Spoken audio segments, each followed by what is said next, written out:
ఈ ఈ బాధ్యత గల పదవుల్లో ఉన్నవాళ్ళు అంటే మంత్రులు, ఎమ్మెల్యేలు, ఇటువంటి వాళ్ళందరూ చాలా జాగ్రత్తగా కామెంట్ చేయాలి.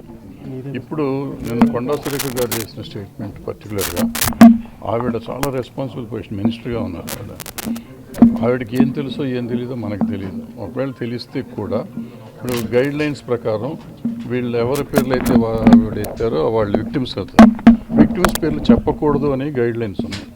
అట్లీస్ట్ గైడ్ లైన్స్ అయినా ఫాలో, మినిస్టర్లే గైడ్ లైన్స్ ఫాలో అవ్వకపోతే ఇంకెవరు ఫాలో అవుతారు? మేము మాలాంటి వాళ్ళు మన మీటింగ్ పెట్టి ఛానల్స్ అంతా అటు బొమ్మలు వేస్తున్నారు, వేయకూడదు, పేర్లు చెప్పకూడదు అని మేము చెప్పాము. మరి మంత్రులే తప్పులు చేస్తుంటే ఈ చిన్న చిన్న వాళ్ళు యూట్యూబర్స్ ఏం చేస్తారు పాపం. సో ముందు గైడ్ లైన్స్ తెలుసుకోవాల్సిన అవసరం మంత్రులకి, ఎమ్మెల్యేలకి. వీలైతే క్లాసులు పెట్టి ప్రభుత్వాలు వాళ్ళందరికీ ఏం చెప్పాలి, ఏం చెప్పకూడదని ఆలోచించాలి. అయిపోయినాక టార్గెట్స్ చేసి, సినిమా వాళ్ళని టార్గెట్ చేసి చెప్పడం అనేది చాలా తమాషా అయిపోయింది, ఈజీ అయిపోయింది. అంటే వీళ్ళు ఏం చేసినా ఊరుకుంటారు, ఏం చేసినా పడతారు అనేది చాలా ఎక్కువగా ఉంది వీళ్ళందరికీ. ఇది రైట్ కాదు.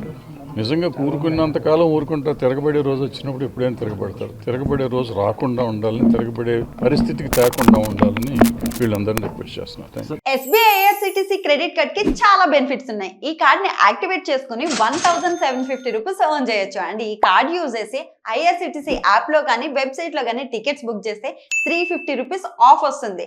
ఓన్లీ IRCTC యాప్ లో మాత్రమే బుక్ చేస్తే 500 rupees Amazon gift card. Also ప్రతి ఆన్లైన్ స్పెండింగ్ మీద 10x reward points, 4 complimentary railway lounge access కూడా మనం ఎంజాయ్ చేయొచ్చు. సో లేట్ చేయకుండా కింద లింక్ ని క్లిక్ చేసి వెంటనే అప్లై చేయండి.